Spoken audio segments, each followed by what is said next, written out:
حسد کے حوالے سے، یعنی کسی غیر مسلم کے پاس اگر وہ چیز انسان کو دیکھتا ہے تو اگر اس کے متعلق انسان یہ کہ اس سے یہ چھن جائے اور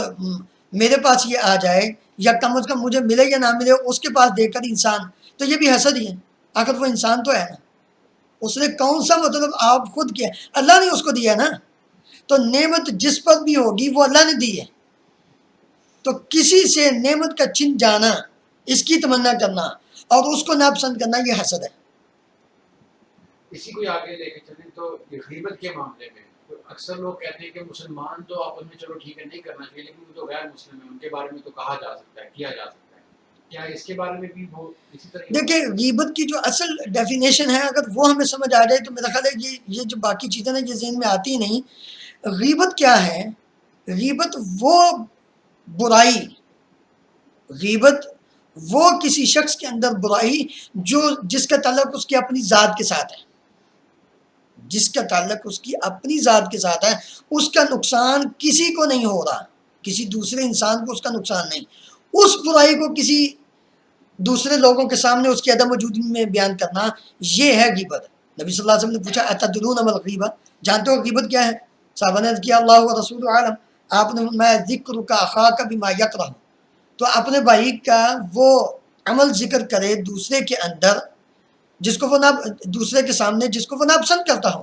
ایک صحابی عرض کرنے لگے یا رسول اللہ ان کان فیہ ما اقول،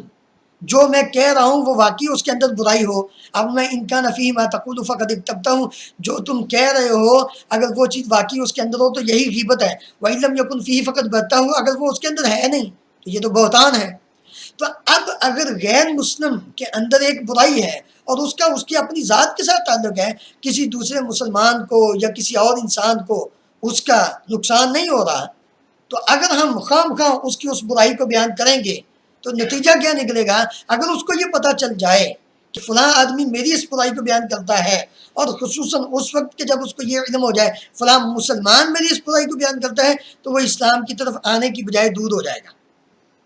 تو اس لیے غیبت کہ کسی بھی شخص کی اس برائی کو جس کا اس کی ذات کے ساتھ تعلق ہے اس کی عدم موجودگی میں لوگوں میں بیان کرنا، یہ غیبت ہے۔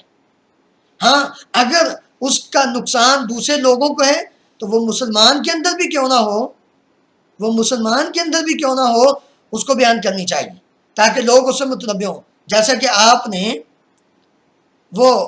حدیث سنی کہ جس کے اندر عورت آئی، ثابت بن قیس رضی اللہ عنہ کی بیوی، جب غالباً وہ آئی تو اس نے کہا کہ یا رسول اللہ مجھے دو آدمی نے پیغام بھیجا ہے نکاح کا، معاویہ نے اور دوسرے کون ہیں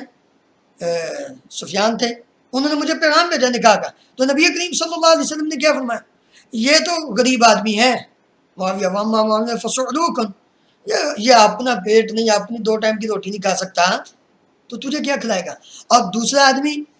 اس کے تو ہاتھ میں ہر وقت کوڑا ہوتا ہے، وہ تو بہت مارتا ہے، ضراب النساء، عورتوں کو بہت مارتا ہے۔ تو آپ دیکھیے کہ نبی اب وہ موجود تو نہیں تھے، ان کی عدم موجودگی میں نبی کریم صلی اللہ علیہ وسلم نے اس چیز کو بیان کیا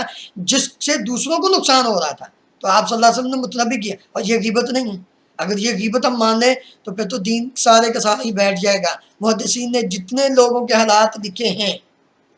ان سب کے یہ پھر غیبت کے زمرے میں ہے، تو حالانکہ یہ غیبت نہیں، کیونکہ ان کی اس برائی کو بیان کیا، ان کی غلط باتوں کو، جھوٹ کو بیان کیا تاکہ لوگ متنبع ہو کر کسی غلط جھوٹی حدیث کو نہ بیان کر دیں اور اپنا ٹھکانہ جہنم میں نہ بنا دیں۔